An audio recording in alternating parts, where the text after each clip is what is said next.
quiero irme a un estado de Venezuela, el estado Mérida, un estado andino donde se han producido varios enfrentamientos. En este estado quiero conversar con Genis Navarro, él es abogado. Él atendió a un grupo de adolescentes que fueron detenidos en las protestas que se han presentado pues, a lo largo de todos estos días.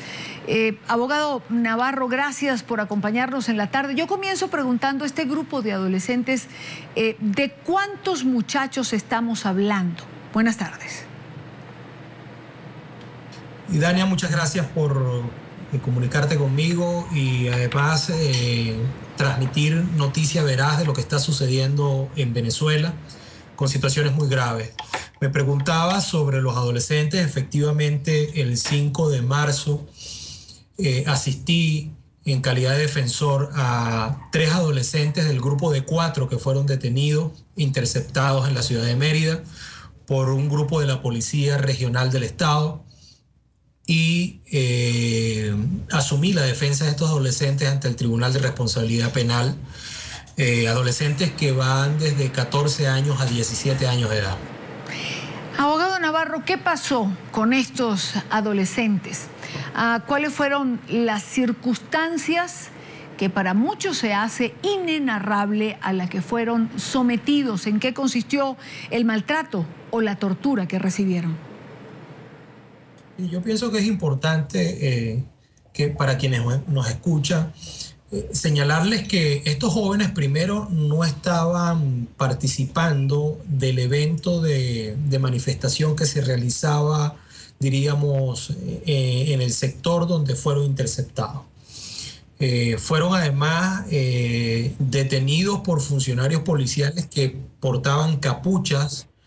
Y además en el momento de la detención fueron agredidos brutalmente por estos funcionarios.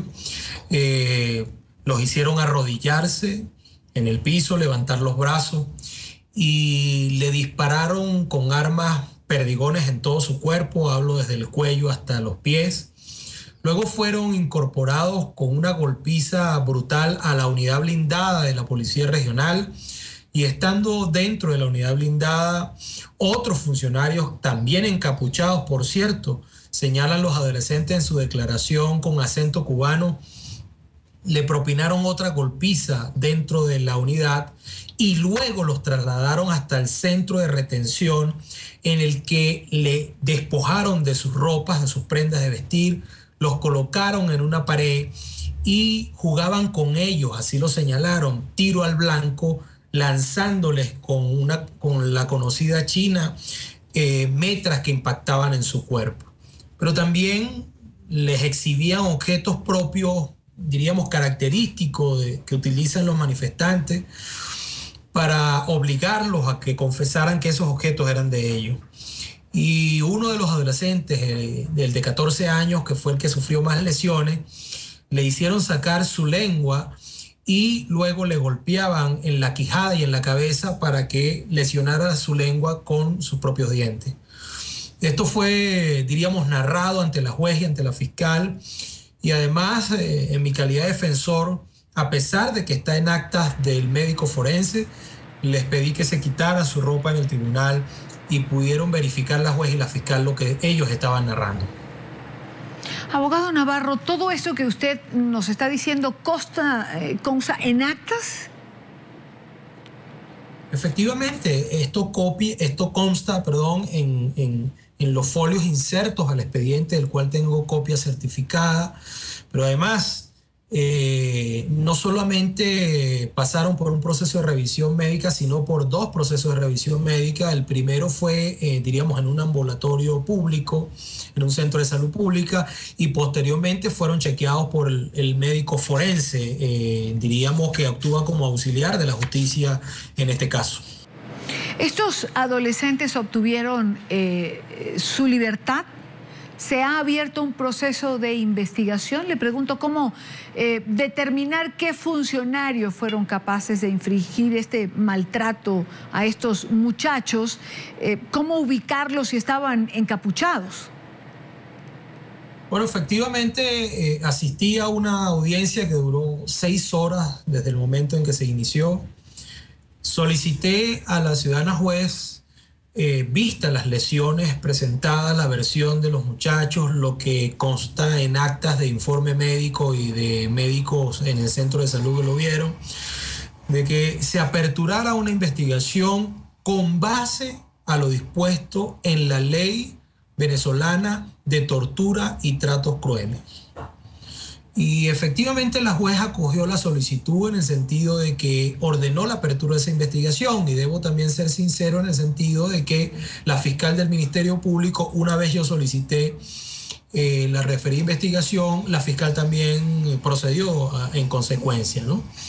Los muchachos salieron en libertad plena, repito, razón por la cual la juez, diríamos, al analizar la causa, encontró que no habían cometido ningún delito y que por el contrario habían sido víctimas por parte de unos funcionarios que, si bien es cierto, no está identificado los que realizaron la aprehensión, ni los de la unidad blindada, ni los del retén, sí hay unos funcionarios identificados que fueron los que levantaron las actas de la detención. ¿Cuál es el estado físico y sobre todo psicológico de estos adolescentes y de su familia? La situación muy delicada.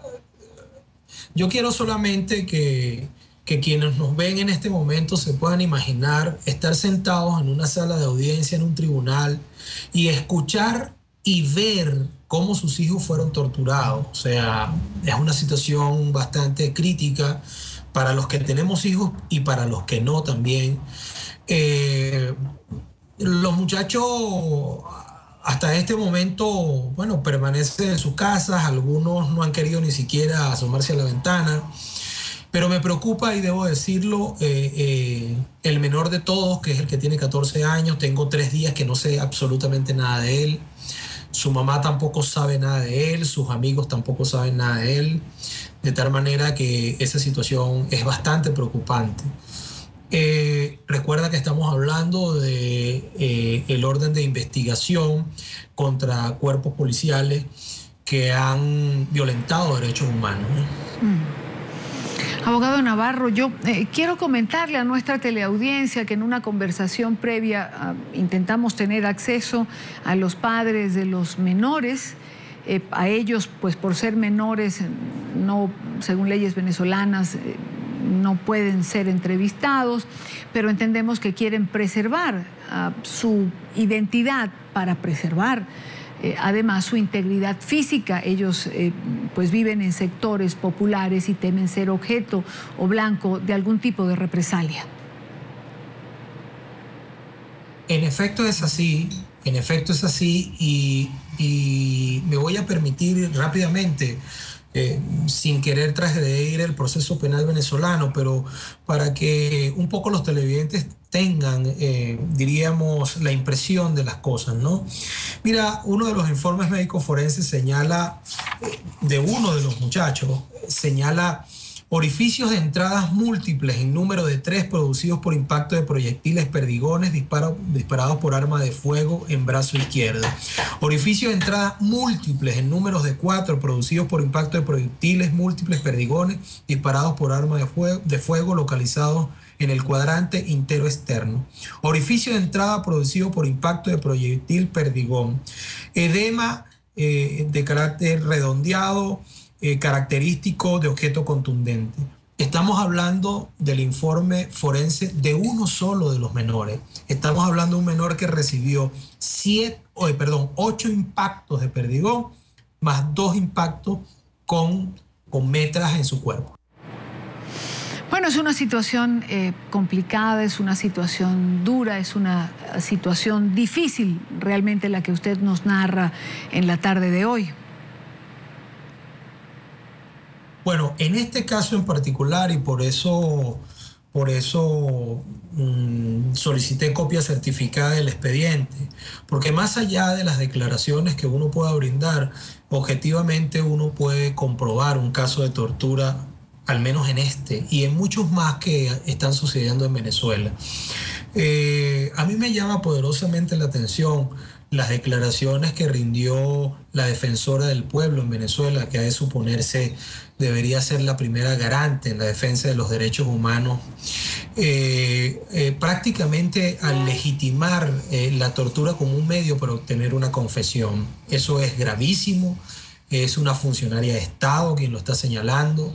Entonces, la lectura que pudiesen obtener los cuerpos de seguridad es que, respaldado en esas declaraciones, pueden entonces, diríamos, practicar este tipo de tratos a los detenidos. Y eso, sin duda alguna, repito, es gravísimo para un Estado que dice ser democrático y respetar los derechos humanos.